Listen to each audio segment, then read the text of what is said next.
আল্লাহ রাসূল বলেছেন, ইজা আসবাহতা ফালা তানতাজিরিল মাসা ওয়া ইজা আমসাইতা ফালা তানতাজিরিস সাবাহ। তুমি যখন সকাল করবে, সন্ধ্যা পর্যন্ত বেঁচে থাকবে, এটার আশা করো না।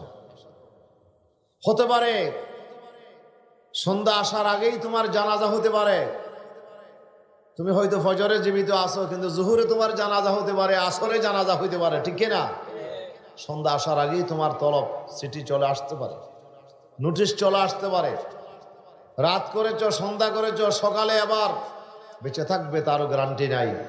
সকাল পর্যন্ত বেঁচে থাকার তুমি আশা করো না। হয়তো রাতের ভিতরে তোমার মালাকুল মউত তোমার কাছে চলে আসতে পারে। সুতরাং উদ্দা নাফসাকা মিন আহলিল কবর, তুমি নিজকে তোমার কবরবাসী হিসেবে, আমিও একজন কবরের বাসিন্দা, এটা আমাকে আপনাকে মনে করতে হবে, ঠিক কিনা? কবরওয়ালারা প্রতিদিন আমাদেরকে ডেকে ডেকে বলেন, ও দুনিয়াতে যারা ঘর সংসার করতেছ, ও আমার ভাইয়েরা, আত্মীয় স্বজনেরা, বন্ধু বান্ধবেরা, মনে করো যে তুমি আজকে যে অবস্থানে আছো, একদিন আমরাও তোমাদের মতো একই অবস্থানে ছিলাম। আমাদেরও ঘর বাড়ি ছিল, আমাদেরও আত্মীয় স্বজন, ব্যবসা বাণিজ্য, চাকরি বাকরি, আমারও সব কিছু ছিল, দোকানপাট ছিল, আপনার অনেক কিছু জৌলত ছিল। কিন্তু আজকে সব হারিয়ে, সব কিছু ছেড়ে দিয়ে আজকে আমি কবরের বাসিন্দা হয়ে গেছি। সুবহানাল্লাহ। এমন এক সময় আসবে তোমাকেও আমাদের মতো, আজকে আমরা যে অবস্থানে আছি, হয়তো তোমাকে, হয়তো আজকে হোক, কালকে হোক, পরশু হোক, যে কোনো দিন তোমার ঘর বাড়ি ছেড়ে আবার তোমাকে আমাদের আসল স্থানে চলে আসতে প্রিয় উপস্থিতি। এই জন্য কবি বলতেছেন, গনিমত জানলো, গনিমত জানলো মিলকর বচনে কো, जुदाई की घोड़ी सरों पर कड़ी है, जुदाई की घोड़ी सरों पर कड़ी है। একসাথে আজকে বসার সুযোগ পেয়েছি, হয়তো কালকে এটা নাও হতে পারে। এটাই হয়তো আমাদের সাথে, একজনের সাথে আরেকজনের শেষ দেখা। সুবহানাল্লাহ। হতে পারে আর দেখা নাও হতে পারে, এটা আমার জীবনের শেষ দেখা হইতে পারে। এটা মনে করতে হবে প্রত্যেক ইমানদারকে, ঠিক কিনা? হযরতে মুআয বিন জাবাল রাদিয়াল্লাহু তাআলা আনহু, রাসূল সাল্লাল্লাহু আলাইহি ওয়াসাল্লাম ওনাকে ইয়েমেনের গভর্নর বানিয়ে যখন পাঠাচ্ছিলেন, তখন হযরত মুআয বলছেন, ইয়া রাসূলুল্লাহ আউসিনি, ইয়া রাসূলুল্লাহ, হুজুর আমাকে একটু ওসিয়ত করেন। হয়তো আমি যখন আবার ইয়েমেন থেকে আসব, অনেক দূরে, মদিনা থেকে যেমন অনেক দূরে, আরবের দক্ষিণ প্রান্তে, আরব সাগরের কিনারায় হচ্ছে ইয়েমেন। ইয়া রাসূলুল্লাহ, সেই ইয়েমেন থেকে আবার ফিরে আসতে আসতে হয়তো আপনার সাথে আমার দেখা নাও হতে পারে। ইয়া রাসূলুল্লাহ, আপনি আমাকে একটু ওসিয়ত করেন, একটু আমাকে নসিহত করেন। রাসূল সাল্লাল্লাহু আলাইহি সাল্লাম হযরত মুআযকে লক্ষ্য করে কিছু নসিহত করছিলেন। আল্লাহ রাসূলের প্রথম নসিহত ছিল এটা, হে মুআয, ইজা আমিলতা সাইয়্যাতান ফা'মাল বিজামবিহা হাসানাতাস সিররি ওয়াল আলানিয়া। মুআয, তুমি যখন কোন গুনার কাজ করবে, কোন পাপ কাজ যদি তোমার ইচ্ছায় অনিচ্ছায় যদি তোমার জীবনে ঘটে যায়, হয়ে যায়, তাহলে তুমি আর দেরি করবে না, পাপ কাজের সাথে সাথে একটা নেক আমল তুমি করো, একটা সওয়াবের কাজ করো। ফা'মাল বিজামবিহা হাসানাতাস সিররি ওয়াল আলানিয়া, গোপন অথবা প্রকাশ্যে একটা নেক আমল করো, তাহলে ওই গুনাহটা আল্লাহ তাআলা তোমার নেক আমলের কারণে তোমার গুনাহ মাফ করে দেবে। সুবহানাল্লাহ। নেক আমলের কারণে গুনাহ কি হয়ে যায়? মাফ হয়ে যায়। আল্লাহ তাআলা বলছেন, ইন তাজতানিবু কাবাইরা মা তুনহাউনা আনহু নুকাফির আনকুম সাইয়্যাতিকুম ওয়া নুদখিলুকুম মুদখালান কারীমা। আল্লাহু আকবার। আমার বান্দারা, কবিরা গুনাহ থেকে যদি বেঁচে থাকো, বড় বড় গুনাহ থেকে যদি বেঁচে থাকো, কিছু বড় গুনাহ আর কিছু ছোট গুনাহ। বড় গুনাহ কয়টা? আল কবায়ের নামে ইমাম যাহাবী রহমতুল্লাহ আলাইহির রচিত একটি কিতাব আছে কবিরা গুনাহ, বইটার নাম কি? বাংলায় এখন অনুবাদ হয়েছে, বইটার নাম হলো কবিরা গুনাহ। আপনারা এখনো লাইব্রেরিতে গেলে কবিরা গুনাহ বললে আপনাকে বইটা দিতে পারে। এই কবিরা গুনাহ বইতে প্রায় 80টার কাছাকাছি কবিরা গুনাহ তালিকা করা হয়েছে। আল্লাহর সাথে শিরক করা, পিতামাতার নাফরমানি করা, কারো বিরুদ্ধে জাদু টোনা করা, কি বলেন, সুদ খাওয়া, ঘুষ দেওয়া, তারপরে বেপরদা চলা, এইভাবে চুগলখড়ি করা, ওজনে কম দেয়া, নামাজে অলসতা করা, এভাবে কবিরা গুনাহগুলো এক এক করে সেখানে গুনে গুনে আপনার লেখা হয়েছে 70টার উপরে, প্রায় 80টার কাছাকাছি কবিরা গুনাহ আছে। জোরে বলি আল্লাহু আকবার।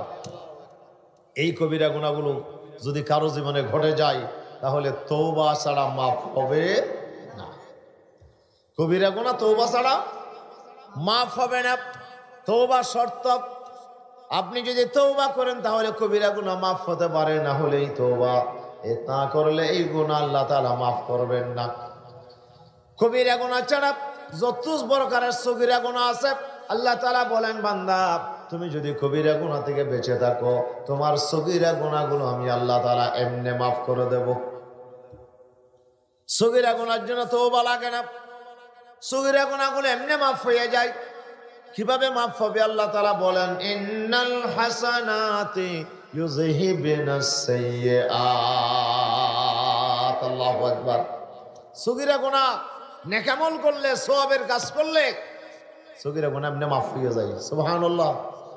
রাসূলুল্লাহর কাছে এক সাহাবী এসে বলে, ইয়া রাসূলুল্লাহ, রাস্তায় যাওয়ার সময় একটা মহিলা আমার নজরে পড়েছে, মহিলাটা আমাকে খুব ভালো লেগেছে, তাকে আমি কথা বললাম, কথা বলার এক পর্যায়ে গিয়ে তাকে একটা চুমা দিয়ে ফেলছি। হুজুর আমি তো শেষ, আমি তো বড় গুনাহ করে ফেলেছি ইয়া রাসূলুল্লাহ। হুজুর কোনো জবাব দিলেন না। নামাজের সময় হয়ে গেছে, বেলাল আজান দিয়েছে, নামাজ হয়ে গেছে। সাহাবীটা আল্লাহ রাসূলের সাথে পিছনে নামাজ পড়লেন। নামাজ পড়ার পরে রাসূলুল্লাহ ডাক দিলেন, ওই লোকটা কই? আমার কাছে ফতোয়া জিজ্ঞেস করছিল, তোমার কই? হুজুর লাব্বাইকা ওয়া সাদাইকা ইয়া রাসূলুল্লাহ। হুজুর আমি তো হাজির। হুজুর বলছে, নামাজ পড়ছো তো আমাদের সাথে? হুজুর পড়ছি। রাসূলুল্লাহ বলে, যাও তোমার গুনাহ মাফ। সুবহানাল্লাহ বলে, তুমি যা করছো এটা আল্লাহ তাআলা মাফ করে দিয়েছে। তুমি গুনাহ করার পরে সওয়াব করেছো, একটা নেক আমল করেছো, নামাজ পড়েছো, তেলাওয়াত করেছো, আল্লাহ তোমার নেক আমলের কারণে গুনাহ কি করে দিয়েছেন? মাফ করে দিয়েছেন। বান্দা যখন ওযু করে গুনাহ মাফ হয়ে যায়। হাদিস শরীফে এসেছে গুনাহগুলো ঝরে যেতে থাকে, খরাজাত মিন তাহতি আযফারিহি, এমনকি গুনাহগুলো ঝরতে ঝরতে নখের ভিতর থেকে পর্যন্ত গুনাহ ঝরে ঝরে পড়ে যায়। নখের ভিতর থেকে গুনাহ ঝরে ঝরে পড়ে যায়। ইমাম আবু হানিফা রাহমাতুল্লাহ আলাইহি, ওনার সামনে কেউ ওযু করতে পারতো না। কেউ ওযু করতে বসলেই উনি বলতেন, ভাই তুমি কি মিথ্যা কথা বলেছো? তুমি কি কারো গীবত করেছো? তুমি কি কোনোদিন ওজনে কম দিয়েছো? এক একটা গুনার কথা তিনি তাকে বলেন, সে বড় লজ্জিত হয়ে যায়। আমি গুনাহ করেছি, মিথ্যা কথা বলে। হুজুর জানলো কি করে? সুবহানাল্লাহ। হুজুর জানলো কি করে? আল্লাহ তাআলা ইমাম আবু হানিফা রাহমাতুল্লাহ আলাইহি এত উচ্চ মাকাম দান করেছিলেন, এত ইলমুল মুকাশাফা দান করেছিলেন। দুইটা ইলম, একটা হচ্ছে কি ইলমুল মুআমালা, আর একটা হচ্ছে ইলমুল মুকাশাফা। ইলমুল মুকাশাফা এটা বাতিনি ইলম, এটা আল্লাহ তাআলা আল্লাহর প্রিয় বান্দাদেরকে দান করেন। জোরে বলি আল্লাহু আকবার। আবু হানিফা রাহমাতুল্লাহ আলাইহি এত বড় আবেদ ছিলেন, এত বড় আলেম ছিলেন, আল্লাহ ওনাকে এমন কষ্ট দান করেছিলেন, উনি ওনার চোখের সামনে দেখতেন ওযু করার সময় পানি যখন ঝরে ঝরে পড়ে, কুলি করার সাথে সাথে কুলির পানিতে দেখতেন সেই লোকটার মিথ্যা কথা বলছে যে গুনাহ ঝরে পড়ছে। সুবহানাল্লাহ বলেন। উনি গুনাহগুলো দেখতেন। চেহারা ধোয়ার সময় গুনাহ ঝরে পড়ছে, হাত ধোয়ার সময় গুনাহ ঝরে পড়ছে, পা ধোয়ার সময় গুনাহ ঝরে পড়ছে, উনি বলতেন। ওনার সামনে কেউ ওযু করার সাহস করতো না। শেষে তিনি আল্লাহকে বললেন, আল্লাহ তুমি আমাকে যে নিয়ামত দিয়েছো, এই নিয়ামতটা তো নিয়ামত বটে, কিন্তু বান্দাদের জন্য তো কিয়ামত হয়ে যাচ্ছে। সুবহানাল্লাহ বলেন।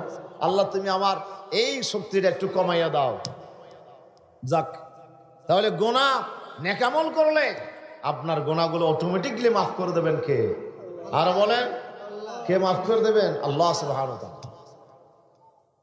প্রিয় হাজিরিন, এজন্য আমার বিশ্বনবী বলেন, ইজা আমিলতা সাইয়্যাতান ফা'মাল বিজামবিহা হাসানাতাস সিররি ওয়াল আলানিয়া। গুনাহ করে ফেললে সাথে সাথে একটা সওয়াব করো, একটা নেক আমল করো। আল্লাহ চাহে তো তোমার গুনাহগুলো আল্লাহ তাআলা মিটাইয়া দেবে।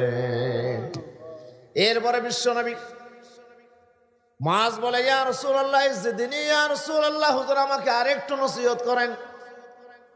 হুজুর সাল্লাল্লাহু আলাইহি ওয়াসাল্লাম তাকে 2 নাম্বার নসিহত করছেন, সাল্লি সালাতা মুওয়াদ্দিইন কাআন্নাহা আখিরু সালাতিকা মিনাদ দুনিয়া। মুআজ নামাজে যখন দাঁড়াবে মনে করবে যে এটা তোমার জীবনের বিদায়ী নামাজ। সুবহানাল্লাহ বলবেন না? এই নামাজটা তোমার জীবনের শেষ নামাজ, এটাই তোমার জীবনের বিদায়ী নামাজ। হয়তো এই নামাজের পরে আর নামাজ তোমার কিসমতে নাও জুটতে পারে। হয়তো আল্লাহকে যে সেজদা দিচ্ছ এটাই তোমার জীবনের শেষ সেজদা।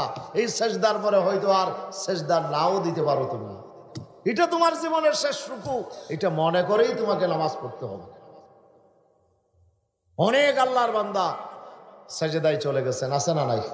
কথা বলেন, আছে না নাই? আমি চকরিয়াতে কৈয়ারবিল একটা মসজিদের মাঠে মাহফিল গেছি, এখন থেকে মনে হয় 10-15 বছর আগে। ওই মসজিদের মাঠে মাহফিল করলাম। লোকেরা বললো যে হুজুর, এই মসজিদে যিনি প্রতিষ্ঠাতা ইমাম, ওনার ইন্তেকাল হয়েছে কিছুদিন আগে। ফজরের নামাজে উনি পয়লা রাকাত পড়েছেন, দ্বিতীয় রাকাতে সাজদায় গেছেন, আর উঠে না। দ্বিতীয় রাকাতের সাজদায় আল্লাহ তাআলা ওনাকে তলব করেছেন। উনি সাজদা অবস্থায় দুনিয়া থেকে ইন্তেকাল হয়ে গেছেন। ইন্না লিল্লাহি ওয়া ইন্না ইলাইহি রাজিউন। আল্লাহর অনেক বান্দা আছে সাজদার হালতে আল্লাহ তাদেরকে মওত দান করেছেন, ঠিক কি না? হযরতে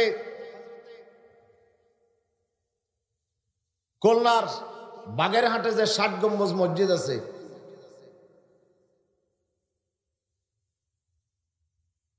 হযরতে খান জাহান আলী রহমতুল্লাহ আলাইহি, ওনার জীবনী পড়লাম। ওনার জীবনীতে দেখলাম যে ওনার মৃত্যু হয়েছে এশার নামাজে। এশার নামাজের তৃতীয় রাকাতে সেজদার হালতে ওনার ইন্তেকাল। আল্লাহু আকবার। আল্লাহর ওলিরা আল্লাহর কাছে দোয়া করে, আল্লাহ তুমি আমাকে নেক আমল অবস্থায় আমার মৃত্যু দাও, এমন অবস্থায় মৃত্যু দাও যেন আমি একটা নেক আমল করতে থাকি।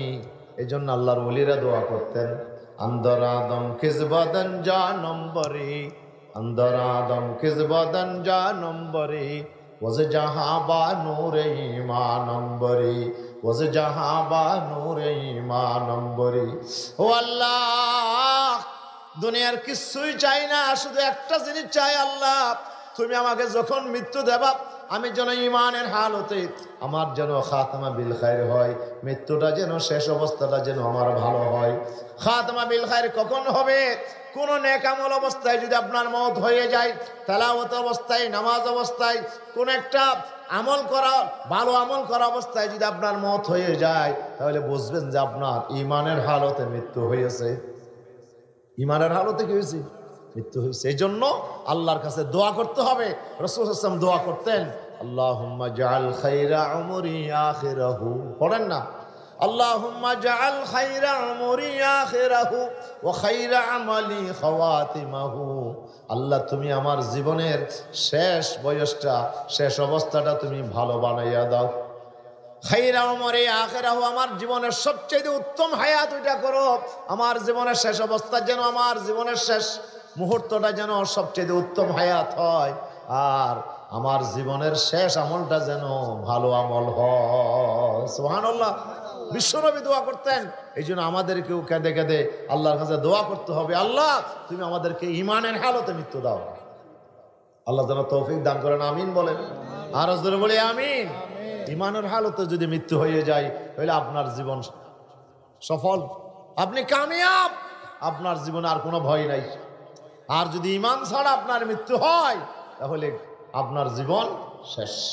এই জন্য শেষ অবস্থাটা ইমানের হালতে হওয়ার জন্য আল্লাহর কাছে সবচেয়ে বেশি দোয়া করতে হবে। বাইতুল শরফে মোনাজাতের সময় মোনাজাতের মধ্যে দুইটা শব্দ আছে, খাতামা বিল খাইর নসিবহু, আখির আঞ্জাম বখাইর। সুবহানাল্লাহ, খুব সুন্দর দোয়া। আল্লাহ তুমি আমাদেরকে খাতামা বিল খাইর করো, ভালো আমলের সাথে আমার মৃত্যু করো এবং শেষ অবস্থাটা আমার ভালো বানাইয়া দাও, এটা আমাদেরকে দোয়া করতে হবে। আল্লাহ যেন তৌফিক দান করে, আমিন বলেন। আর জোরে বলি আমিন। এই জন্য রাসূলুল্লাহ বলছে তুমি নামাজে যখন দাঁড়াবে মনে করো যে এটা তোমার জীবনের বিদায়ী নামাজ, এটা তোমার জীবনের শেষ নামাজ। তাহলে আজকে যে আমরা কোরআনের মাহফিলে বসলাম, এটাই হয়তো আমার জীবনের শেষ মাহফিল হতে পারে। গত বছর মাহফিল আসছিলাম, আমার হাসিয়া মাদ্রাসার মুয়াজ্জিন যে মুসা সাহেব আছে, ওনার শ্বশুর কি নাম, বেলাল সাহেব, আমাকে বেশি কত মহাব্বত করতেন, ভালোবাসতেন। উনি আজকে এবছর আমাদের সাথে নাই, গত বছর ছিলেন, মহাব্বত করতেন, ভালোবাসতেন। আজকে উনি আমাদের মাঝে নাই। আল্লাহ তার গুনাহটা মাফ করে দাও, আল্লাহ তার কবরকে জান্নাতুল ফিরদাউস বানায়া দাও, আমিন বলেন। হয়তো আগামী বছরও মাহফিল হতে পারে, কিন্তু আমি আর আপনি থাকবো তার কোনো গ্যারান্টি না। এই জন্য এই মাহফিলটা আমার জীবনের শেষ আখেরি মাহফিল, এটা মনে করেই আমাকে অল্পক্ষণ সময় বসতে হবে। আল্লাহ যেন তৌফিক দান করেন। তো আমি আপনাদের সামনে দুটো আয়াত পড়েছি, পরিচিত আয়াত। কোন সূরা থেকে পড়ছি বলুন তো? কোন সূরা? বাজার সূরা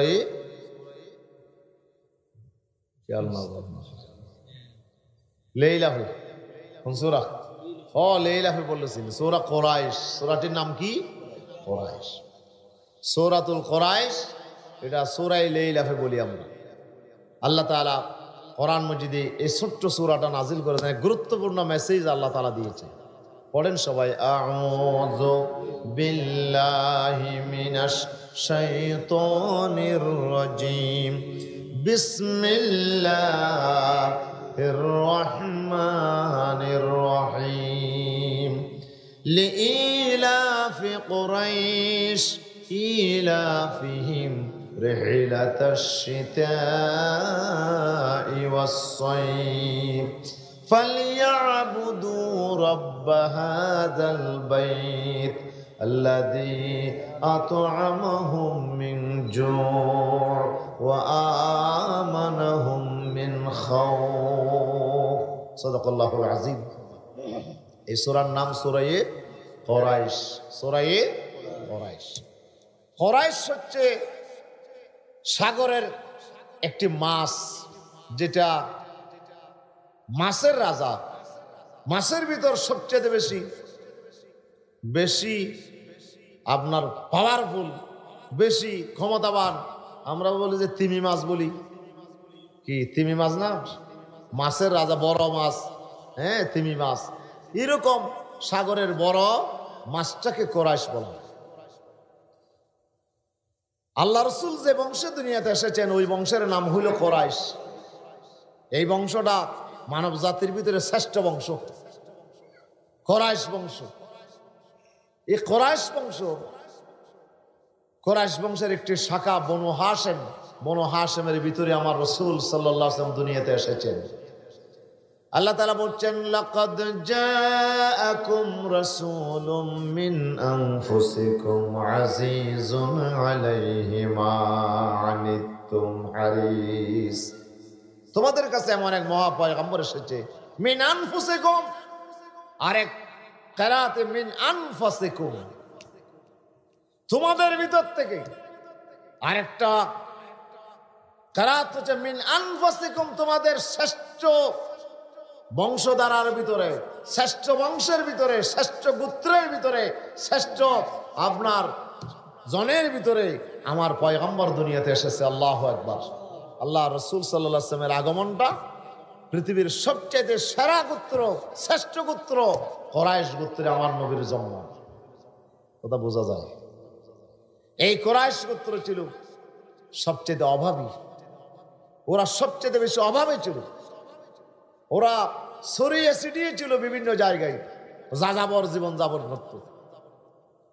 কিন্তু ওরা আল্লাহর ঘরের পাশে ওরা এসেছে, আল্লাহর ঘরের বরকতে তাদের জীবনে এসেছে এক মহা পরিবর্তন। জোরে বলি আলহামদুলিল্লাহ। আল্লাহর ঘরের পাশে তারা থাকতো। এই আল্লাহর ঘরের পাশে থাকার কারণে তারা হইল হারামের প্রতিবেশী, আল্লাহর ঘরের প্রতিবেশী, আল্লাহর ঘরের মুতওয়াল্লি, আল্লাহর ঘরের অভিভাবক। অভিভাবকত্বের কারণে তাদের ভিতরে দুইটা নিয়ামত আল্লাহ তাদেরকে দান করেছে। একটি নিয়ামত হলো তারা যখন বাইরে যেত, বিদেশে যে কোনো জায়গায় যেত, তারা পরিচয় দিত আনা মিন হারামিল্লাহ, আনা মিনাল হারাম। যে ভাই তোমার দেশ কোথায়, তোমার এলাকা কোথায়? বলে আমরা হারামের বাসিন্দা। সুবহানাল্লাহ বলেন। আমরা আল্লাহর ঘরের পার্শ্ববর্তী এলাকার বাসিন্দা। এই কথা বললে তাদের প্রতি একটা সম্মান, একটা মর্যাদা, দুনিয়ার যে কোনো জায়গায় গেলে আল্লাহর ঘরের কারণে তাদের মর্যাদা বেড়ে যাইত। বলেন আলহামদুলিল্লাহ। ওদের কোনো দাম ছিল না, মর্যাদা ছিল না। ওই গির বাসে কি বেচা যায়? সালা বেচা যায়। কিয়ের বাসে? গির বাসে। গির সাথে লাগলে সালাও বেচা যায়। সালের বস্তা, এক বস্তা চাল ক কেজি? 50 কেজি না? 50 কেজি আছে, 20 কেজি আছে, 25 কেজি আছে। আচ্ছা, এটা ফাল্লাই ওজন দিয়ে 50 কেজি, কিন্তু 50 কেজি ভিতরে বস্তাটাও মাপা হয়েছে। সালের বাইরে যেটা বস্তা আছে কি এইব মাপার বস্তাটাও এখন তার দাম কত? 1 কেজি চালের দাম যত, বস্তার দামও, বস্তাও বিক্রি হয়। চালের সাথে লাগলে বস্তা দামি হয়ে যায়। এমনি বস্তা কেউ কিনে না, 5 টাকা দিয়েও কে কিনবে। কিন্তু চালের সাথে যখন লাগছে বস্তা, এটাও কেজিতে বেচা যায়। আল্লাহর ঘরের মুতওয়াল্লি হওয়ার কারণে, আল্লাহর ঘরের খেদমত করার কারণে, আল্লাহর ঘরের প্রতিবেশী হওয়ার কারণে তাদের মর্যাদা বেড়ে যায়। আল্লাহ তাআলা বলছেন না, ওয়ালাম ইয়ারাউ আন্না জাআলনা হারামান আমিনা ওয়া ইউতাখাত্তাফুন নাসু মিন হাওলিহিম আফাবিল বাতিলি ইউমিনুন ওয়া বিনি'মাতিল্লাহি ইয়াকফুরুন। আল্লাহর ঘরের চতুর্দিকে বিশাল এলাকা। আল্লাহর ঘরটা হলো মাঝামাঝি। দুনিয়ার নাভি হলো আল্লাহর ঘর বাইতুল্লাহ। বাইতুল্লাহটা হলো আল্লাহর ঘরটা হলো একবারে পৃথিবীর মিডল পয়েন্টে। এর চতুর্দিকে জায়গা সমান। পূর্বে যা, পশ্চিমে তা, দক্ষিণে যা, উত্তরে তা, একেবারে মিডল পয়েন্টে হলো আল্লাহর ঘর। মিডল পয়েন্টে আল্লাহর ঘর। এই আল্লাহর ঘরটা, আল্লাহর ঘরের কারণে আল্লাহ তাআলা বলছেন বান্দারে, আওয়ালাম ইয়ারাউ আন্না জাআলনা হারামান আমিনা। এই হারামের এলাকার বাইরে বিরাট পৃথিবী, গোটা পৃথিবীতে এমন একটা অবস্থা ছিল, মানুষেরকে ডাকাতি হতো, সন্ত্রাস হতো। কাউকে পাইলেই তাদের মাল সম্মান আপনার ডাকাতেরা ডাকাতি করে নিয়ে নিত। ওই জমানায় কোনো নিরাপত্তা ছিল না, কারণ নিরাপত্তা ছিল না। কিন্তু যারা হারামের মুতওয়াল্লি প্রতিবেশী, ওরা যদি বলতো ডাকাতকে, এই আর চিনুন না আহড়িয়া, আর আল্লাহর ঘরের প্রতিবেশী, এই কথা বললে ডাকাতেরা বলতো যে বাজিরি সালাম সালাম সালাম, বাজিরে তোরার মাল সম্মান নিতাম না, তোদের নিরাপত্তা দিলাম, তোদের উপর আমরা হামলা করব না। আল্লাহ তাআলা বলছে, আমার ঘরের সম্মানে, মর্যাদার কারণে আজকে কুরাইশের মর্যাদা বেড়ে গিয়েছে। আলহামদুলিল্লাহ বলেন। কুরাইশের মর্যাদা বেড়ে গেছে। তারা নিরাপদে আজকে ব্যবসা বাণিজ্য করতে পারছে। অন্যরা ব্যবসা বাণিজ্য করতে পারে না, ওরা ডাকাতের শিকার হয়। কিন্তু আল্লাহর ঘরের মুতওয়াল্লি হওয়ার কারণে, প্রতিবেশিত্বের কারণে ওরা ব্যবসা করতে গিয়ে ডাকাতের শিকার হয় না। তাদের ব্যবসার লাভ হয়। তাদের ব্যবসা কি হয়? লাভ হয়। লাভ হওয়ার কারণে আগে যে অভাবের ভিতরে ছিল, এখন ব্যবসা বাণিজ্য, এখন দুদিকে ব্যবসা করতে পারে, দুই সিজনে ব্যবসা। একটা হলো যমনের যত ভয় ভীতি আছে সবগুলো থেকে আল্লাহ আপনাকে নিরাপত্তা দান করবেন। দুনিয়াতেও নিরাপত্তা, মরণের পরে কবরে হাসরে আযাবের নিরাপত্তা দেবে। আপনাকে কোনো ভয় করতে হবে না। কবরে গেলে আপনার আযাব হবে, হাসরের ময়দানে আপনাকে কষ্টে থাকতে হবে না। না, আল্লাহ তাআলা বলছে, সমস্ত আশঙ্কা থেকে, বিপদ থেকে আমি তোমাকে মুক্ত করে দেব। একটা শর্ত, তুমি আমার গোলামি করো, তুমি আমার ইবাদত করো। ইবাদতের ভিতরে সর্বশ্রেষ্ঠ ইবাদত এটি হচ্ছে আপনার এই যে আমরা নামাজ পড়ি, আমরা যে সালাত আদায় করি, এটা হচ্ছে আফদালুল ইবাদাহ। ইবাদতের ভিতরে শ্রেষ্ঠ ইবাদত কি? নামাজ। বলেন না, ইবাদতের ভিতরে শ্রেষ্ঠ ইবাদত নামাজ। আল্লাহ তাআলা বলছেন, ইন্নানি আনাল্লাহু লা ইলাহা ইল্লা আনা ফা'বুদনি ওয়া আকিমিস সালাতা লিযিকরি। হযরত মুসা আলাইহিস সালামকে আল্লাহ তাআলা কুহে তুরে যখন আল্লাহর সাথে মুসা আলাইহিস সালামের সাক্ষাৎ হয়ে গেল, আল্লাহ মুসাকে বলেন, মুসা রে, তুমি আমাকে চিনো, আমি তোমার আল্লাহ, আমি তোমার মাবুদ, আমি তোমার উপাস্যত্ব, আমি তোমার আল্লাহ, আমি ছাড়া কোনো ইলাহ নাই, কোনো মাবুদ নাই। ফাবুদনি, তুমি আমার গোলামি করো, আমার দাসত্ব করো। এবং দাসত্ব করবে কিসের মাধ্যমে? ওয়া আকিমিস সালাতা লিযিকরি, তুমি আমার জন্য নামাজ কায়েম করো, সালাত কায়েম করো। সুবহানাল্লাহ। ইবাদত হবে, ইবাদতের বহিঃপ্রকাশ হবে নামাজের মাধ্যমে। কিসের মাধ্যমে? একজন বান্দা যখন নামাজে দাঁড়িয়ে যায়, তখন মাথা থেকে পা পর্যন্ত পুরা শরীরটা কার? বলেন।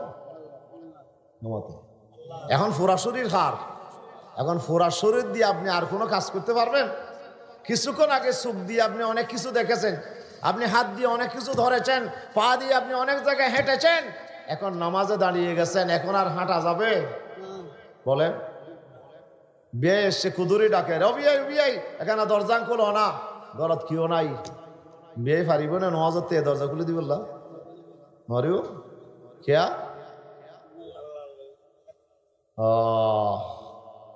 নামাজে দাঁড়িয়ে গেছে। এখন আর ফা বিয়ের জন্য ব্যবহার করা যাবে? জামাই আসছে, বন্ধু আসছে, দরজা খুলে দেওয়া যাবে না। আপনার পা এখন আল্লাহর জন্য রিজার্ভ হয়ে গেছে, ঠিক কিনা? আপনার হাত দিয়ে এখন আপনি দরজা খুলে দিতে পারবেন না। আপনার হাত এখন আল্লাহর জন্য রিজার্ভ হয়ে গেছে।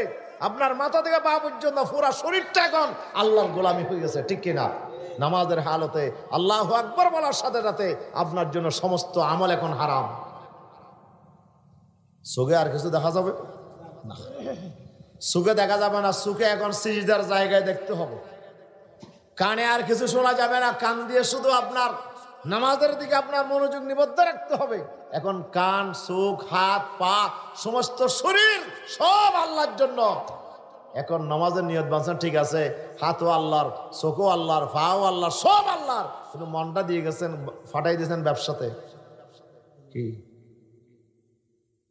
মনে মনে চিন্তা করে দেখি, ফুয়াগ দোয়ানত বোয়া করে দেন, কি করে হন মতে ফুয়াগ দোয়ানত বোয়া করে দিয়েছি, কি করে মনে হইব এডেন ওয়াসরের নওয়াজ পড়তেছে। در زباں تسبیح در دل گاؤ خور، در زباں تسبیح در دل گاؤ خور، این چنی تسبیح کئی دارد اثر، این چنی تسبیح کئی دارد اثر। ও তো তুমি জবান দিয়ে তসবিহ পড়তেছো, আলহামদুলিল্লাহ রাব্বিল আলামিন আর রহমান রহিম মালিক ইয়াউমিদ্দিন, মুখে পড়তেছে কোরআন শরীফ, মুখে পড়তেছে সুবহান রাব্বিয়াল আযীম, সুবহান রাব্বিয়াল আলা, মুখে তাসবিহ পড়ে, কোরআন তেলাওয়াত করে, কিন্তু মনে মনে জিকির করে গাদা গোরার কথা, মনে মনে জিকির করে বিস্কিটের প্যাকেট কয়টা আছে, কয়টা বিক্রি হলো, মনে মনে জিকির করে কপির কথা, বেগুনের কথা, তরকারির কথা, লবণের কথা জিকির করে। আল্লাহর এইরকম জিকিরে কোনো কাজ হবে নাকি? বিশ্বনবী বলে, না না না, লা সালাতা ইল্লা বিহুজুরিল কলবে, কলব হাজির ছাড়া তোমার নামাজ আদায় হবে না। নামাজ আদায় হলে ওইটা কবুল হবে না। আল্লাহর দরবারে নামাজ কবুল হওয়ার জন্য কলবটাও কাকে দিতে হবে? বলেন, কলবটাও আল্লাহকে দিতে হবে। কথায় কথা মনে পড়ে ইমাম গজ্জালি রহমতুল্লাহ আলাই, ওনার ভাই, উনি হচ্ছেন আহমদ গজ্জালি, আর একজন ছিল মোহাম্মদ গজ্জালি, দুই ভাই, আহমদ গজ্জালি, মোহাম্মদ গজ্জালি, দুই ভাই। এক ভাই শরীয়তের বড় আলেম, আর এক ভাই শরীয়তের বড় আলেম নয়, তবে উনি বাতিনি দিক দিয়ে অনেক উচ্চ মকাম উনি হাসিল করেছেন। সুবহানাল্লাহ। মোহাম্মদ গজ্জালি, আহমদ গজ্জালি, উনি বড় ইমাম, যেটাকে আমরা ইমাম গজ্জালি বলি, উনি বড় আলেম। বড় আলেম, ওই জমানার বাছাই করা অনেক বড় মাপের আলেম, উনি মসজিদের ইমাম। এখন ভাই আহমদ গজ্জালির পিছনে নামাজ পড়ে না, ঠিক সবাই নামাজ পড়ে, মোহাম্মদ গজ্জালি আহমদ গজ্জালির পিছনে কি পড়ে না, নামাজ পড়ে না। একটা সমাজের ভিতরে একটা আর রব উঠে গেছে, বাইয়ে বাইয়ের পিছনে কি পড়ে না। ঘটনা যাইতে যেতে মার হাসে বিচার গেছে, মার হাসে বিচার গেছে যে মোহাম্মদ আহমদের পিছনে নামাজ পড়ে না। আহমদ গজ্জালি বলে, আম্মা যে আমি তো নামাজ পড়ে, সবাই আমার পিছনে নামাজ পড়ে, কিন্তু আমার ভাই আমার পিছনে কি পড়ে না। মা ডাকছে মোহাম্মদকে, মোহাম্মদ তুমি বলে আহমদের পিছনে নামাজ পড়ো না? ও তো আম্মা ঠিক আছে, তো নামাজ পড়ি না। কেন পড়ো না? আজকে থেকে নামাজ পড়বা, যাও। মা নির্দেশ দিয়েছে, এখন না পড়ে পারবে? ঠিক আছে, ঠিক আছে আম্মা পড়বো। গেছে নামাজ পড়তে, নামাজ পড়তে গেছে, আহমদ গজ্জালি নিয়ত বানছে, মুহাম্মদের পিছনে গিয়ে ইক্তেদা করছে, আল্লাহু আকবার। হতন পরে নামাজ দোয়া বাঁই গিয়ে নামাজের দ্বারাই হতন পরে নিয়ত ব্যাংকে চলে গেছে। এখন পুরা মসজিদে একটা রব উঠে গেছে, কিরে মুহাম্মদ এতদিন নামাজ পড়ে নাই, কিন্তু এখন আজকে এসে নামাজ ব্যাংকে চলে গেছে। এটা তো আরো আপত্তিকর, কি আরো আরো বড় আপত্তিকর। কিরে বেয়াজি, ভাইয়ে ভাইয়ের পিছনে নামাজ পড়েন, এটি কেমন কথা? এখন বিশ্বাস চলে গেছে কার কাছে? মার কাছে। আম্মা অন্যদিন তো ভাইয়ে নামাজ পড়তো না, কিন্তু আজকে আপনার আদেশে নামাজ পড়তে গেছে, কিন্তু রকাতে দাঁড়াইয়া পিছনে আল্লাহু আকবার ইক্তেদা করে কিছুক্ষণ পরে নামাজ ভাঙিয়ে চলে আসছে। ও কি নামাজ ভাঙিয়ে চলে আসছে? হদাই আম্মা নামাজ ভাঙিয়ে চলে আসছে, তো ছেলে বিচার করতে হবে। মোহাম্মদকে ডাকছে, মোহাম্মদ আসতে বলে নামাজ ভাঙিয়ে চলে আসছো? ওদা আম্মা ঠিক। কেন ঠিক? ওরা নোয়াজ না ফরজ আনো ঠিক, আবার নোয়াজ ভাঙিয়ে এসো, এটাও ঠিক, কিছু বুঝলাম না ঘটনা কি। ওদা আম্মা আমার ভাই তো বড় আলেম, আচ্ছা ভাইকে বলেন তো কাপড় যদি নাফাক হয় নামাজ আদায় হবে কিনা? মা জিজ্ঞেস করছে, এই আহমদ কি তোমার ভাই মশালা বলতেছে কাপড় নাফাক করলে নামাজ হবে নি? ওদা আম্মা কেমনে নামাজ হবে? কাপড় নাফাক করলে নামাজ তো হবে না। আম্মা জান কাপড়ে নাফাক হলে যদি নামাজ না হয়, আমার ভাই নামাজে দাঁড়িয়ে ওনার কি কি কথা মনে পড়ছে। ওনার কাপড় তো নয়, ওনার অন্তরটাও নাপাক হয়ে গেছে। আমার ভাইয়ের মন কি হয়ে গেছে? নাপাক হয়ে গেছে। নাপাক কাপড়ে যদি নামাজ না হয়, তো নাপাক অন্তরে নামাজ হবে কিনা? নামাজ নয়, অন্তর নাপাক হয়ে মানে কেন ইয়ে দেয়? ভাই আহমদ তুমি তো বড় আলেম, কিন্তু বলো তুমি নামাজ যখন শুরু করছো তো তোমার মনের ভিতর কি আসছিল এটা একটু বলো দেখি। আমার নামাজ পড়তে গিয়ে আমি একটা কিতাব লিখতেছিলাম, কিতাব লিখতে লিখতে হাইজের মশালা পর্যন্ত আসছি। কিতাব লিখতে লিখতে হাইজের মশালা পর্যন্ত আসছি যে একটা মহিলার মাসে হাইজ হয় আপনার 3 থেকে 10 দিন পর্যন্ত রক্তস্রাব হয়। এই যে হাইজের মশালাটা আমি মনে মনে স্মরণ করতেছিলাম নামাজে দাঁড়িয়ে। সুবহানাল্লাহ, সুবহানাল্লাহ। না নামাজে দাঁড়িয়ে আমি কি স্মরণ করতেছিলাম? হাইজের মশালা পর্যন্ত আসছে যে লেখা, এটা আমার মনে পড়ে গেছে। আম্মা আমি এটা স্মরণ করতেছিলাম। ভাই হদ্দাই তো হাইজের রক্ত এগুলো আপনি স্মরণ করতেছেন, এখন আপনার অন্তর নাবাক হয়ে গেছে। এখন খাবার নাবাক হইলে যদি নামাজ না হয়, অন্তর নাবাক হইলে নামাজ হবে কিনা? এই জন্য তো আমি নামাজ ভাঙিয়ে চলে আসছি। সুবহানাল্লাহ বলে, এই জন্য আমি নামাজ ভাঙিয়ে চলে আসছি। তাইলে বোঝা যায় আপনার নামাজে দাঁড়িয়ে আপনার মাথা থেকে পা পর্যন্ত পুরা শরীরটা কার? বলেন তো কার? পুরা শরীরটা এখন আল্লাহর। শুধু শরীরটা দিলে আল্লাহকে হবে না, আপনার অন্তরটাও আল্লাহকে দিয়ে দিতে হবে। আপনার অন্তরের ভিতরে কোনো জিকিরে থাকতে পারবে না, কোনো স্মরণ থাকতে পারবে না। গরু ছাগলের কথা ব্যবসার কথা, বাণিজ্যের কথা, আপনার কোনো লেনদেনের কথা, ঘরবাড়ির কথা, সন্তানের কথা, কারো কথা আপনার মনের ভিতরে স্মরণ করা যাবে না। সাথে সাথে স্মরণ যদি হয়, আল্লাহর কথা মনে পড়তেই আপনাকে অন্তরটা নিয়ে আসতে হবে আল্লাহর স্মরণে। যতক্ষণ পর্যন্ত আপনি আল্লাহর স্মরণে আপনার কলবকে হাজির রাখতে পারবেন না, বিশ্বনবী বলছে তোমার নামাজ আল্লাহর দরবারে কবুল হবে না। এই জন্য হাদিস শরীফে আসে যে বান্দার নামাজ, কারো নামাজ 10 ভাগের 1 ভাগ কবুল হয়, কারো নামাজ 10 ভাগের 1 ভাগ কবুল হয়, আবার কারো নামাজ 9 ভাগের 1 ভাগ কবুল হয়, কারো নামাজ 8 ভাগের 1 ভাগ কবুল হয়, কারো নামাজ 7 ভাগের 1 ভাগ কবুল হয়, সুবহানাল্লাহ। কারো নামাজ 5 ভাগের 1 ভাগ, কারো নামাজ 3 ভাগের 1 ভাগ, কারো নামাজ 2 ভাগের 1 ভাগ কবুল হয়, কারো নামাজ পুরাপুরি কবুল হয়। ইয়া রাসূলুল্লাহ, কিছু বুঝলাম না, কিভাবে 10 ভাগের 1 ভাগ, 9 ভাগের 1 ভাগ, কিছু বুঝলাম না। আল্লাহ রাসূল বলছে বান্দা নামাজে দাঁড়িয়ে যতক্ষণ আল্লাহর কথা স্মরণ করবে ততক্ষণ নামাজটা আল্লাহর দরবারে কবুল হয়।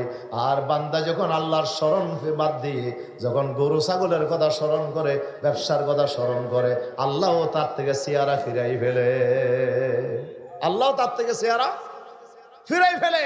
বান্দা যখন আল্লাহর স্মরণ থেকে গাফেল হয়ে যায় নামাজের ভিতরে, তখন আল্লাহ বান্দার স্মরণ থেকে, আল্লাহ বান্দার থেকে চেহারা ফিরাই ফেলে। আল্লাহ বলে যে তোর নামাজ আমার কাছে দরকার নাই, সুবহানাল্লাহ বলেন।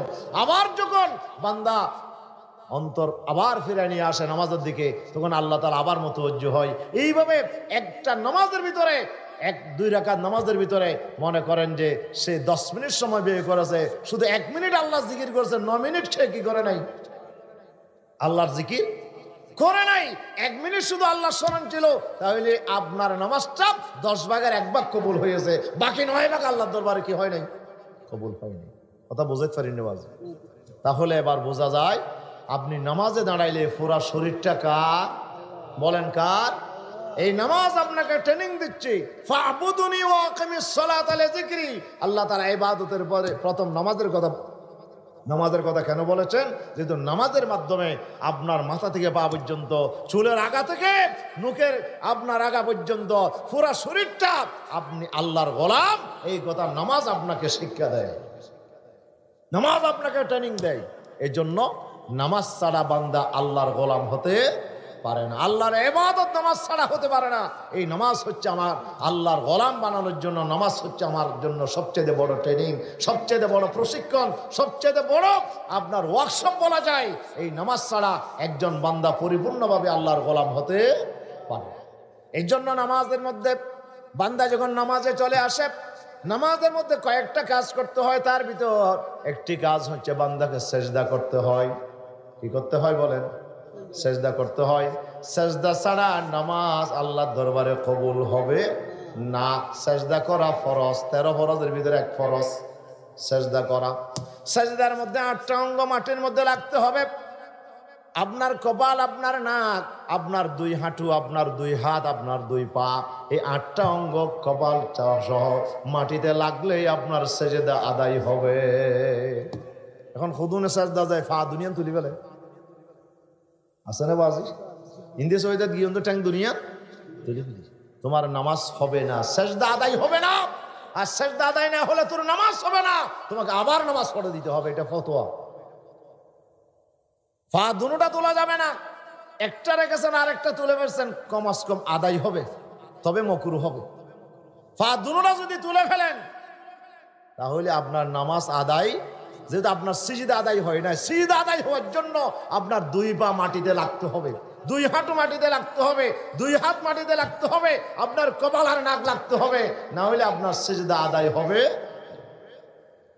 তাহলে সিজদার মধ্যে আমার হাত, আমার পা, আমার আমার নাক, আমার কপাল, আমার 2 হাঁটু মাটির মধ্যে লাগাইয়া দিয়ে আল্লাহর সামনে আমি পড়ে গেলাম। আমার জীবনের, আমার শরীরের সবচেয়ে দামি জায়গা কোনটা? কপাল। এরপরে আমার নাক, এই দুটোটাই মাটির মধ্যে লাগাইয়া দিয়া আল্লাহর তাসবিহ আদায় করলাম। সুবহানা রাব্বিয়াল আ'লা, সুবহানা রাব্বিয়াল আ'লা, সুবহানা রাব্বিয়াল আ'লা। এই যে নাকার কপাল, আমরা বলি যে আমার নাক কাটা গেল। কি কাটা গেল? নাক কাটা গেল। নিজের নাক কেটে আরেকজনের যাত্রা ভঙ্গ করা, বলে না বাংলাতে, নিজের নাক কেটে অপরের যাত্রা ভঙ্গ করা। নাক কেটা মানে কি? নাক কাটা মানে হলো নাক কেটে যাওয়া মানে ইজ্জত সম্মান শেষ হয়ে যাওয়া। ইজ্জত সম্মান যা আছে সব শেষ হয়ে যাওয়া, এটাকে বলে নাক কাটা যাওয়া। আরেকটাও হইল অনেকটারে আজের হওয়া দিয়ে কোয়াল ফুরিলাম দে, কোয়াল ফুরিলাম দে, কোয়াল ফাড়ি দে, কোয়াল কি বলে, কোয়াল ফাড়ি, কোয়াল আসলে দিবাকে কি ন, কপাল ফাড়া মানে কি? মানে ভাগ্য শেষ।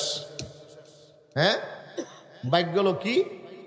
একেবারে শেষ, ভাগ্য পরিবর্তন, এটাকে বলে কপাল পরিবর্তন হওয়া। কপাল হইল ভাগ্যের প্রতীক, আর নাক হইল সম্মানের প্রতীক।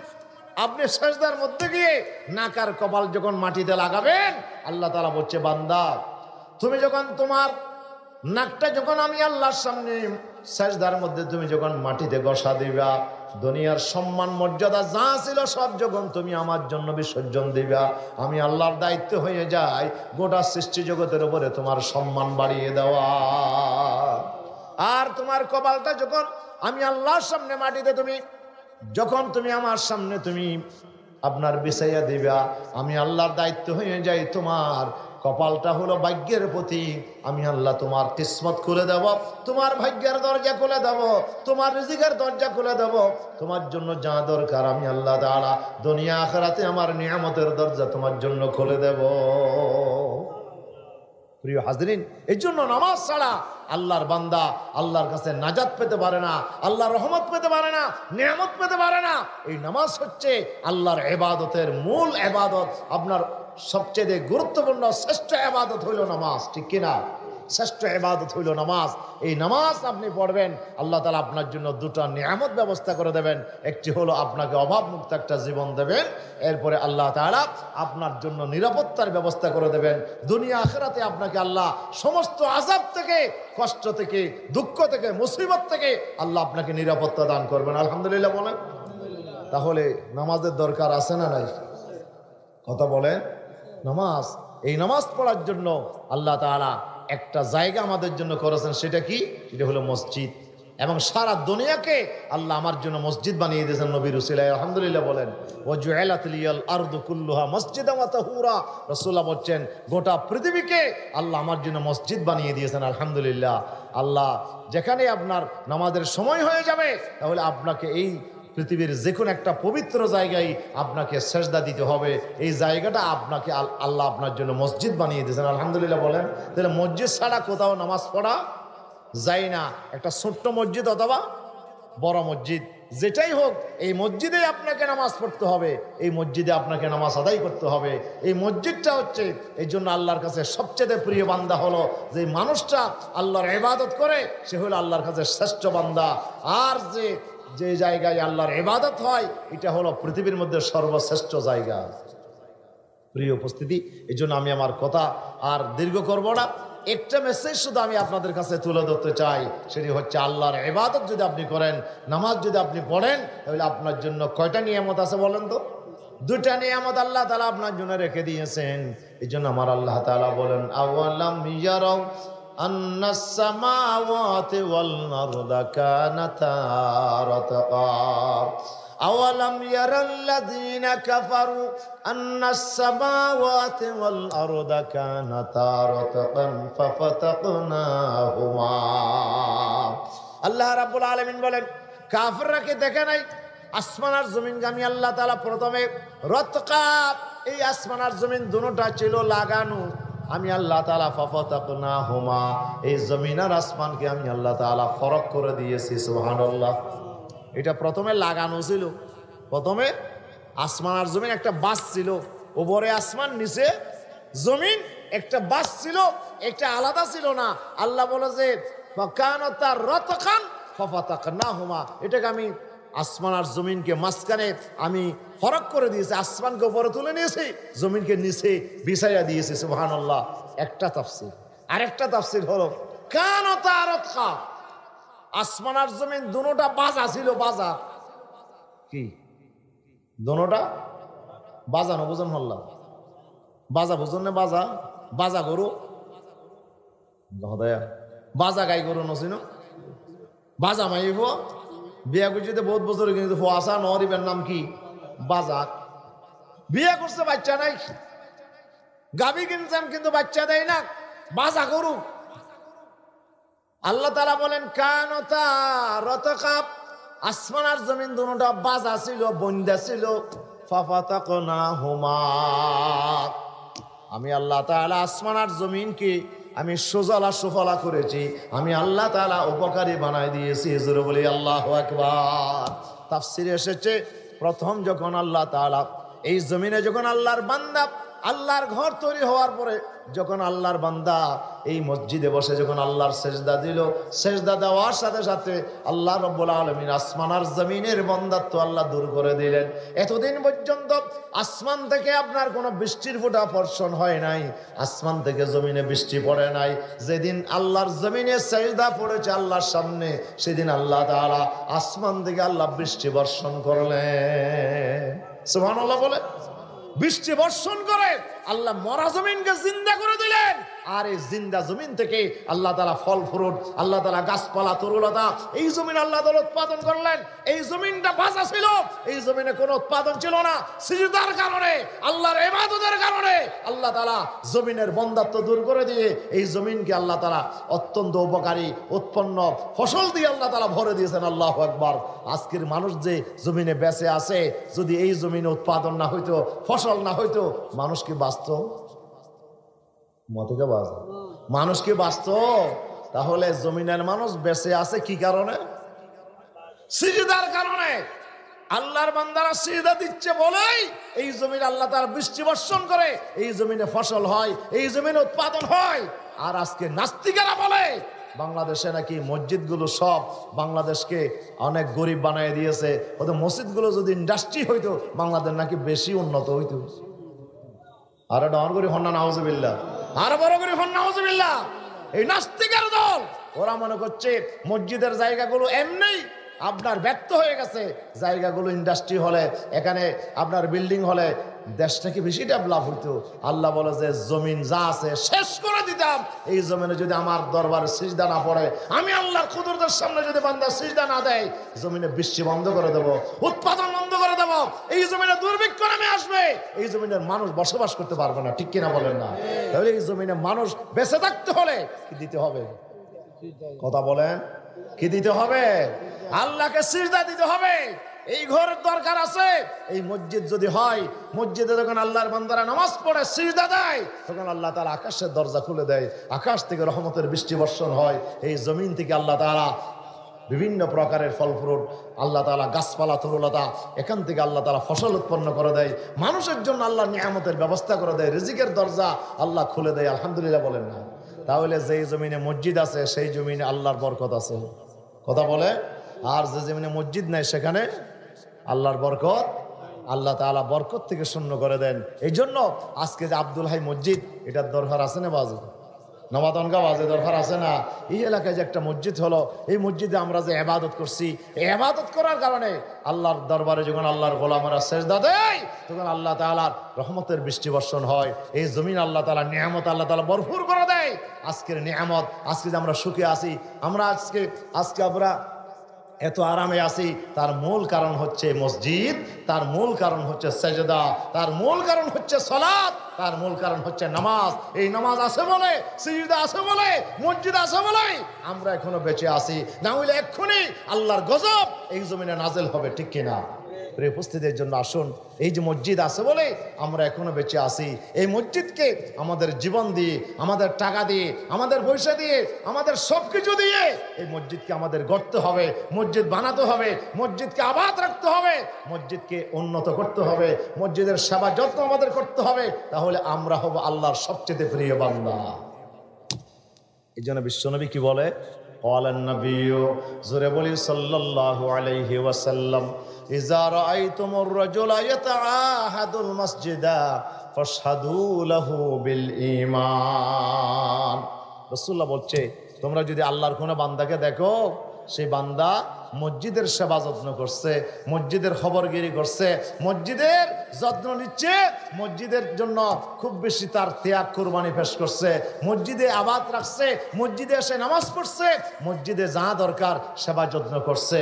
রাসূলুল্লাহ বলছে তোমরা তাকে ইমানদার বলে সাক্ষী দিতে পারো, তার ভিতর ঈমান আছে, সেই লোকটা আল্লাহর প্রিয় বান্দা, ইমানদার বান্দা, তার কাছে ঈমান আছে। জোরে বলি আল্লাহু আকবার, আরো জোরে বলি আল্লাহু আকবার। আমরা ঈমানের সার্টিফিকেট নিয়ে আল্লাহর দরবারে যেতে চাই কিনা? কথা বলেন, যেতে চাই কিনা?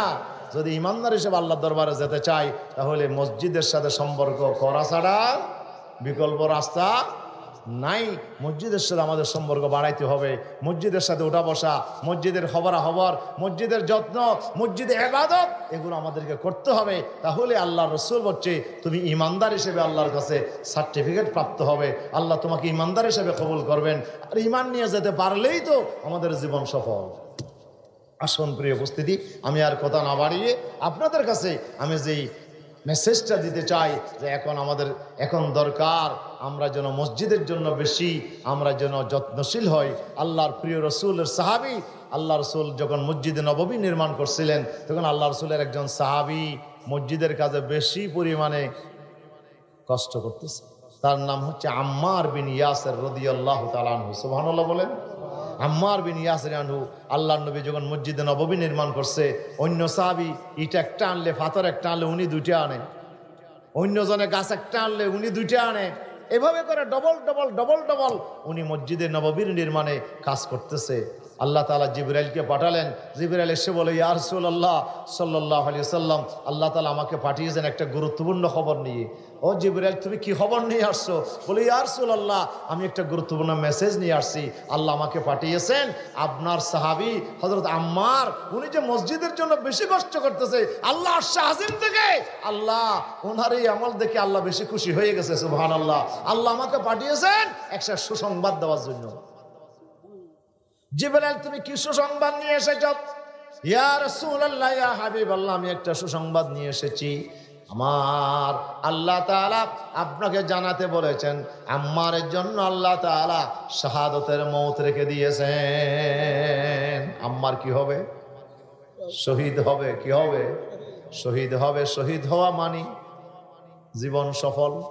শহীদ হওয়া মানে জীবন সফল। আমরা নামাজ পড়বো, রোজা রাখবো, হজ করবো, যাকাত দেব, আমরাও জান্নাতে যাব, কিন্তু মরার পরে নয়। মরার পরে কবরে থাকতে হবে, বিচার ফাইসালার পরে কিয়ামতের দিন জান্নাতে যাব। এর আগে জান্নাতের সাথে একটা কবরের সাথে যোগাযোগ হবে, বাতাস আসবে, নিয়ামত আসবে, কিন্তু ডাইরেক্ট জান্নাতে যাওয়া যাবে। কিন্তু হাদিস শরীফে এসেছে আল্লাহর বান্দা যদি আল্লাহর জন্য শহীদ হয়ে যায়, শাহাদাতের মর্তবা পায়, শহীদদের জন্য আল্লাহ তাদের রূহগুলোকে আল্লাহ তাআলা পাখির একটা আকৃতির ভিতরে রূহগুলোকে আল্লাহ তাআলা ঢুকাইয়া দেবেন। আল্লাহ তাআলা পাখির ভিতরে, পাখির সেই কবরের ভিতরে রূহগুলো ঢুকাইয়া দিয়া আল্লাহ বলবে, ও শহীদের আত্মা, তুমি আমার জান্নাতে বিচরণ করো, জান্নাতে ঢুকে যাও, আমার জান্নাতে তুমি বিচরণ করো, জান্নাতের নিয়ামত ভোগ করো। আল্লাহর বান্দা জান্নাতে ঢুকে যাবে, জান্নাতের নিয়ামত ভোগ করবে। অন্যান্য ওলিরা, বুজুর্গরা, অন্যান্য আলেম ওলামা যারা দুনিয়া থেকে যাবে, ওরা কবরে থাকবে, ওরা জান্নাতের নিয়ামত কবরে পাবে, অল্প পাবে, ঘ্রাণ পাবে, সুগন্ধি পাবে, জান্নাতের নিয়ামত পাবে। কিন্তু শহীদেরা সরাসরি আল্লাহর জান্নাতে চলে যাবে। আল্লাহু আকবার, আরো জোরে বলি আল্লাহু আকবার। শহীদদের মর্তবা অনেক অনেক বড়। এই জন্য বিশ্বনবী আল্লাহর কাছে দোয়া করতেন, আল্লাহুম্মা, আল্লাহ রাসূল বলতেন, লাওয়াদিতু আন উকতালা ফি সাবিলিল্লাহ সুম্মা উহইয়া সুম্মা উকতাল সুম্মা উহইয়া সুম্মা উকতাল সুম্মা উহইয়া সুম্মা উকতাল। ও আল্লাহ, আমি আরজু করছি আল্লাহ যেন আমাকে শহীদের মৃত্যু দান করে, আবার জীবিত হয়, আবার কোরআনের জন্য জীবন দেই, আবার জীবিত হয়, আবার মৃত্যুবরণ করে শহীদ হিসাবে। আল্লাহ আমাকে যেন শহীদের মর্তবা দান করে, এজন্য বিশ্বনবী কামনা করতেন। সুবহানাল্লাহ। আল্লাহ তাআলা আমার বিশ্বনবীকে শাহাদাতের মওত দান করলেন। আল্লাহর পয়গম্বরের ইন্তেকালের সময় আল্লাহর নবীকে এক ইহুদি খানার মধ্যে বিষ দিয়েছিল। কি? খানার মধ্যে বিষ দিয়েছিল। আমি খানার ভিতরে বিষ আছে। খানার ভিতর কি আছে? বিশ্বনবী খানা ফেলে দিলেন, কিন্তু ওই সাহাবা গিলে ফেলেছে, উনি বিষাক্ত খানা খেয়ে উনি সাথে সাথেই ঢলে পড়েছে, ইন্তেকাল করেছেন, শাহাদাতের মৃত্যু লাভ করেছেন। ইন্না লিল্লাহি ওয়া ইন্না ইলাইহি রাজিউন। রাসূলুল্লাহ ইহুদি মহিলাকে ডাকলেন, এই ইহুদি মহিলা, তুমি কি খানাকে বিষ দিয়েছো? বলে, ইয়া মুহাম্মদ সাল্লাল্লাহু আলাইহি ওয়াসাল্লাম, হ্যাঁ বিষ দিয়েছি। কেন দিয়েছো? বলে, আপনি সত্য পয়গম্বর কিনা পরীক্ষা করার জন্য। আমার বিশ্বাস সত্য নবী হলে আপনি বিষাক্ত খানা খেয়েও কিছু হবে না, কিন্তু সত্য নবী না হয়ে যে বন্ড নবী হন, এই বিষাক্ত খানা খেয়ে যদি আপনি মরে যান দুনিয়া থেকে, এই জন্য খানাতে বিষ দিয়েছি। রাসূলুল্লাহ বলেন, আমারটা মাফ করে দিলাম, কিন্তু তোমার খানার কারণে যে আমার একজন সাহাবী মারা গেল, এই জন্য তোমাকে এর কাসাসন, তোমাকে হত্যা করা হবে। সুবহানাল্লাহ। আমারটা আমি মাফ করে দিলাম। প্রিয় নবী সাল্লাল্লাহু আলাইহি ওয়াসাল্লাম বেঁচে থাকলেন, কিন্তু ইন্তেকালের আগে ওই বিষ আবার নবীর শরীরে ছড়িয়ে পড়ছিল। আল্লাহ তাআলা বিষের যন্ত্রণায় আমার বিশ্ব নবীকে শাহাদাতের মৃত্যু দিয়ে দুনিয়া থেকে আল্লাহ কবুল করেছেন। ইন্না লিল্লাহি ওয়া ইন্না ইলাইহি রাজিউন। আমার নবীকে আল্লাহ তাআলা শাহাদাতের হুকমের মর্যাদা দান করেছেন। শহীদের মর্যাদা অনেক বড় উঁচু মর্যাদা, ঠিক কিনা? এই জন্য রাসূলের সাহাবী হযরত আবু বকর সিদ্দিক শহীদের মর্যাদা পেয়েছেন, শহীদের মর্যাদা নিয়ে উনি গেছেন। হযরত সিদ্দিক আকবর, হযরত উমর ফারুক, হযরত উসমান, হযরত আলী, 4 খলিফার ভিতরে 3 খলিফা সরাসরি শহীদ। হযরত উমর, হযরত উসমান, হযরত আলী, 3 জন শহীদ। হযরত আবু বকর সিদ্দিকও শহীদ। সুবহানাল্লাহ। কেমনে? ওনার ইন্তেকালের আগে ওই যে গারে সুরে একটা সাপ যে ওনাকে দংশন করছিল, আমার নবীকে বাঁচাতে গিয়ে সাপ যে ওনাকে কামড় দিয়েছিল, এই বিষটা রাসূল ইসলামের থুতু মুবারক লাগাইয়া দেওয়ার কারণে বিষ পানি হয়ে গেছিল। কিন্তু মৃত্যুর আগে আল্লাহ তাআলা এই বিষের যন্ত্রণা আবার হযরত আবু বকর সিদ্দিককে দিলেন। এই যন্ত্রণায় উনি, আপনার এই কষ্টে উনি আল্লাহ দুনিয়া থেকে চলে গেছেন। আল্লাহ ওনাকেও শহীদের মর্যাদা দিয়েছেন। সুবহানাল্লাহ বলেন। রসুলের 4 খলিফাকে আল্লাহ শহীদের মর্যাদা দিলেন, রসুলকে নিজে আল্লাহ খলিফা শাহাদাতের মর্যাদা দিলেন। তাহলে মুসলমানদের জন্য আল্লাহর নবুয়তের পরে সবচেয়ে বড় মর্যাদা হচ্ছে শহীদের মর্যাদা, ঠিক কিনা? বলেন না? শহীদের মর্যাদা, সিদ্দিকিন, শুহাদা, এরপর সালেহিন। এই জন্য আসুন, শহীদের মর্যাদা বড় উচ্চ মর্যাদা। আল্লাহ জিবরাইলকে পাঠাইয়া বললেন যে, আমার আম্মার তো মসজিদের জন্য বেশি খাটনি দিচ্ছে, ও রাসূল আপনি শোনায়া দেন, আমি আম্মার জন্য শাহাদাতের মৃত্যু রেখে দিয়েছি, উনি শহীদ হিসাবে দুনিয়া থেকে যাবে। আল্লাহু আকবার। রাসূল আম্মারকে ডাকলেন, আম্মার, তোমার জন্য একটা বড় সুসংবাদ। ওয়াইহাকা ইয়া আম্মার তাকতুলুকাল ফিয়াতুল বাগিয়া। আম্মার, তোমার জন্য বড় আফসোস হয়, তুমি কোনো কাফেরের হাতে নয়, আমার উম্মতের একটা বিদ্রোহী দলের হাতে তোমার মৃত্যু হবে। আল্লাহ তোমাকে শহীদের মৃত্যু দিয়ে দুনিয়া থেকে তলব করবেন। আল্লাহু আকবার। তাহলে মসজিদের কাছে বেশি পরিমাণ অংশ নেওয়ার কারণে আম্মারের উপর আল্লাহ খুশি না বেজার? বলেন, খুশি না বেজার? আল্লাহ এমন খুশি হয়েছে, আম্মারকে আল্লাহ শহীদ হিসেবে কবুল করেছেন। এই জন্য আমরাও আল্লাহর দরবারে শহীদ হিসেবে যেতে চাই কিনা? বলেন না, যেতে চাই কিনা? যদি আমরা শহীদ হিসাবে যেতে চাই, তাহলে আমাদেরকেও আজকে মসজিদের ডাক এসেছে, আব্দুল হাই মসজিদের ডাক এসেছে। এই মসজিদটা আবার পুনর্নির্মাণ করতে হবে। এখানে মসজিদের মুসল্লিদের জায়গা সংকুলন হচ্ছে না। এই মসজিদে আরো বড় করে করার জন্য, আরো আপনার মসজিদকে আরো সম্প্রসারণ করার জন্য আমাদের অনেক টাকা পয়সার দরকার আছে। আমার যে ভাইয়েরা, এই মসজিদের জন্য আপনি যত বেশি এগিয়ে আসবেন, ইনশাআল্লাহ আরশে আজিমের মালিক আপনার উপর খুশি হয়ে যাবে। আল্লাহ আপনার জন্য শাহাদাতের মৃত্যু রেখে দিয়েছেন। আসুন, কে আল্লাহর কাছে শহীদ হিসাবে যেতে চাই? আল্লাহর কোনো বান্দা যদি আসেন যে আমি ইনশাআল্লাহ মসজিদের জন্য 1 লাখ টাকা দেবো, আমি 50,000 টাকা দেবো, আমি 20,000 টাকা দেবো মসজিদের জন্য, আল্লাহর কাছে আমি দুনিয়াতে কিছু চাই না, আল্লাহ যেন আমাকে শহীদি মর্যাদা দেয়, এই জন্য আমি আপনার কাছে এই মর্যাদা চাই। আল্লাহর কোনো বান্দা যদি আসেন, আমরা মন খুলে দোয়া করবো ইনশাআল্লাহ। আল্লাহকে বলবো, আল্লাহ তোমার এই গোলামকে তুমি শহীদি মর্যাদা দিয়ে তোমার জান্নাতের মেহমান বানায়া আল্লাহ তুমি দুনিয়া থেকে তাকে তলব করো। কোনো ভাই আসেন তো, দোয়া করবেন ইনশাআল্লাহ।